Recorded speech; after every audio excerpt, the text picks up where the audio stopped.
What's up, everyone? Welcome to Aftershock. I'm Aaron, and today we're going to be switching it up a bit.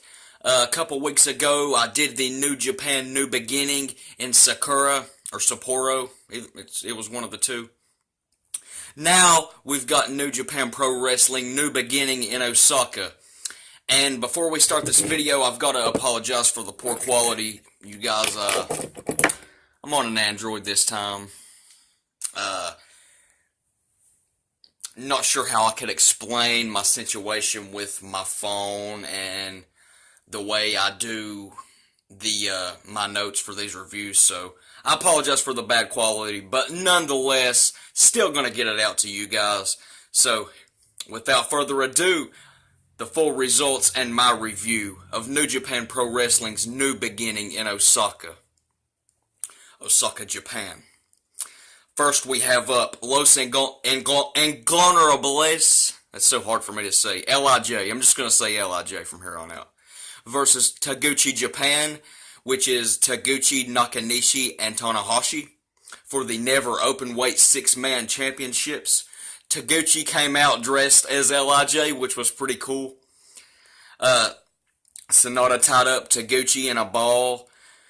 Taguchi Japan posed a few times throughout the match. Nakanishi reversed the skull-in into a torture rack. Then Taguchi locked on an ankle lock, and Tanahashi used the cloverleaf for a triple submission. Tanahashi reversed a skull-in on Nakanishi with a sling blade. Evil hit the reverse Death Valley into the powerbomb.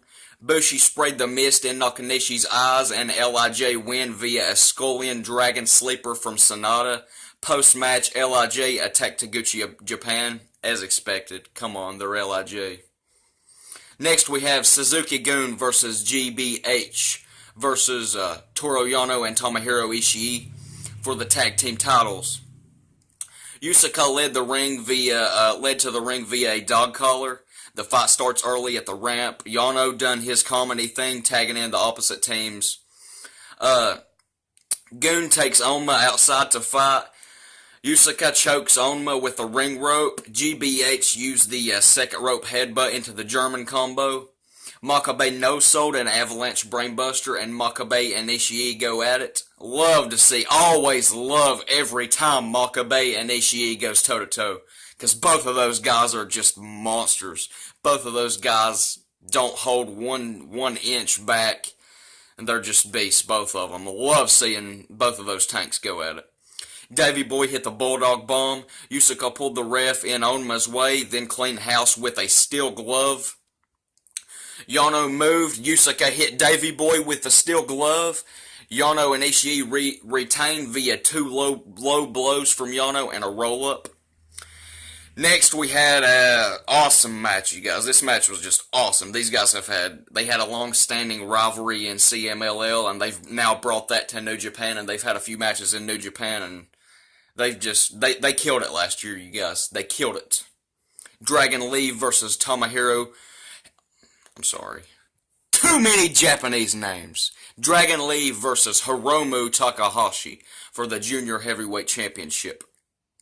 Takahashi entered wearing a necklace of masks from fallen victims that he had beaten in mask matches and stuff in CMLL and different companies, so I thought that was kind of cool.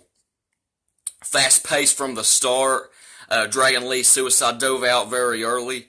Takahashi hit the sunset flip bomb from the apron to the floor. Takahashi tries to rip Lee's mask.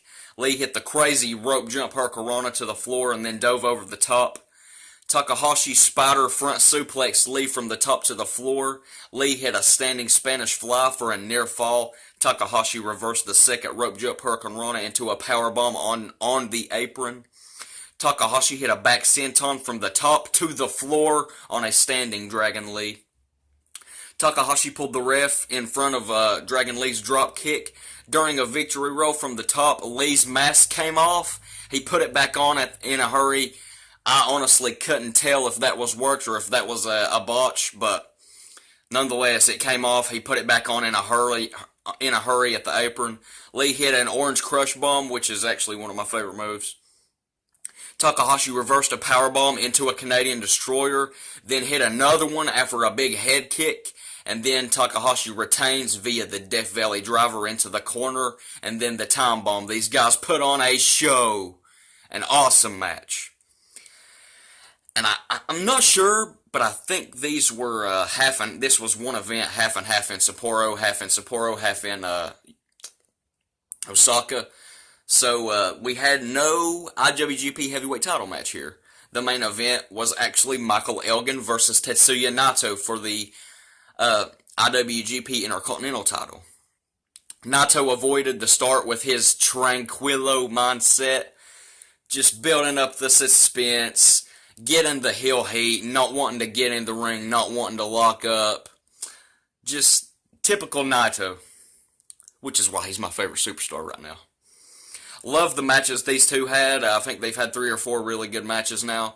Perfect mesh of opposite styles, in my opinion. Elgin with the strength and the power. Naito with the cockiness, the speed, the strategy planning. They meshed very well. Elgin caught Naito's suicide dive and suplexes him onto the ramp. Naito used the leg scissors wrapped around the bottom rope, which is really cool. We always see him use the leg scissors, but this time he done it around the bottom rope. Naito reversed a counter to his super top rope Frankensteiner, then hit a reverse Rana. Elgin hit the buckle bomb, but Naito reversed the Elgin bomb by raking the injured eye. They did a lot playing up to Michael Elgin's injured orbital socket, so that was really cool to see.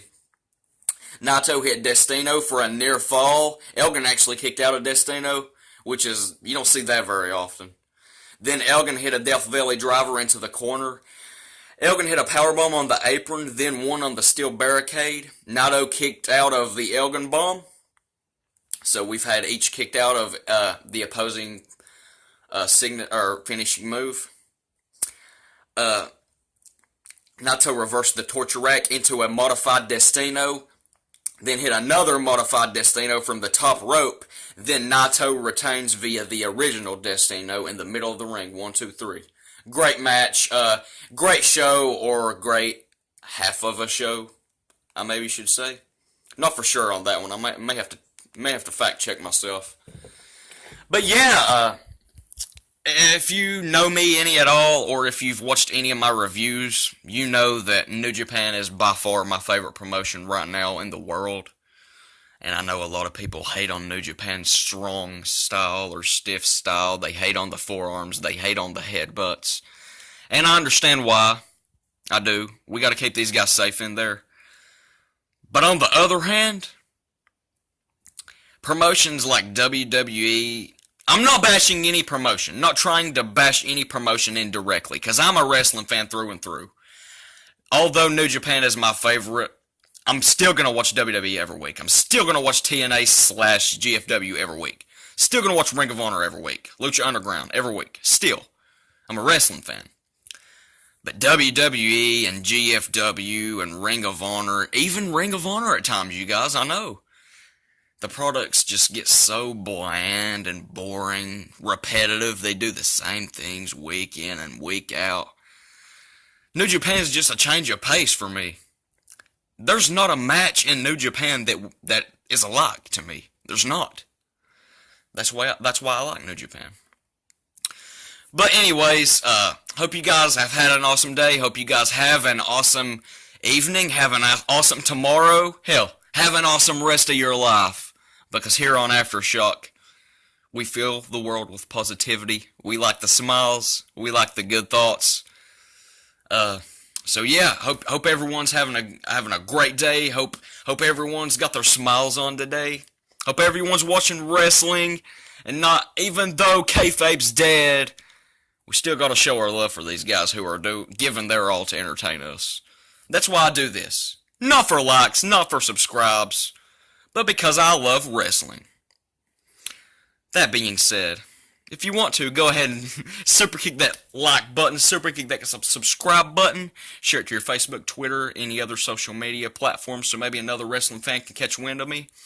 And go on Facebook and go to the top search bar, type in iWrestling, where you can see all of the promotions and brands that are under the iWrestling Fantasy eFed promotion umbrella.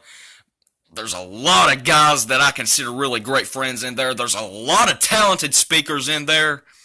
We cut video promos. We have written out matches. We have a creative team. We have a legitimate creative direction, something that WWE seems to not have. So yeah, check out iWrestling on Facebook. Stay safe, stay positive. We'll see you guys on the next time.